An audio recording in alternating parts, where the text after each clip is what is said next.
কোনো অধিকার নাই, এটা তো আমার সংবিধানও বলে।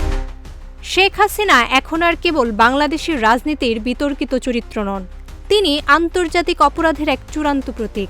বিবিসির ইনভেস্টিগেশন ইউনিট একের পর এক প্রমাণ তুলে ধরে জানিয়েছে ২০২৪ সালের ছাত্র গণ আন্দোলনের সময় রাষ্ট্রীয় অনুমোদনে যে ভয়াবহ দমন অভিযান চালানো হয় তার সরাসরি নির্দেশদাতা ছিলেন শেখ হাসিনা।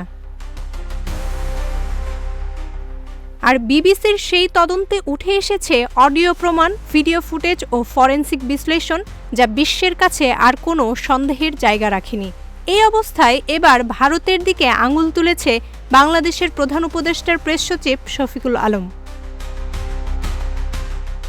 নিজের ভেরিফাইড ফেসবুক পেজে শফিকুল আলম লিখেছেন, ভারতের আর শেখ হাসিনাকে রক্ষা করার কোনো নৈতিক বা কূটনৈতিক যুক্তি নেই। বিবিসির অনুসন্ধান যদি আন্তর্জাতিক মানের ফরেনসিক যাচাইয়ের সত্য হয়, তবে ভারতের উচিত এখনই বিবেক ও নৈতিক স্বচ্ছতা নিয়ে কাজ করা। প্রেস সচিব আরও বলেন যে অপরাধের তদন্তে বিবিসির মতো বিশ্বমানের মাধ্যম সম্পৃক্ত, সেটা পাশ কাটানো যায় না। এখন সময় আইনের শাসনের পক্ষে দাঁড়ানোর। তীব্র বার্তায় প্রেস সচিব শফিকুল আলম ভারতের প্রতি স্পষ্টভাবে আহ্বান জানান, গণহত্যাকারীকে রক্ষা করার দায় ভারতের নয়, এখন সময় আন্তর্জাতিক ন্যায় বিচারের পাশে দাঁড়াবার।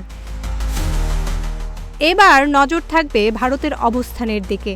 আন্তর্জাতিক মহলে প্রশ্ন উঠছে, ভারত কি ন্যায় বিচার ও মানবাধিকার রক্ষায় সক্রিয় ভূমিকা নেবে, নাকি কূটনৈতিক বন্ধুত্বের নামে ইতিহাসের সবচেয়ে ঘৃণিত অপরাধের ঢাল হয়ে দাঁড়াবে?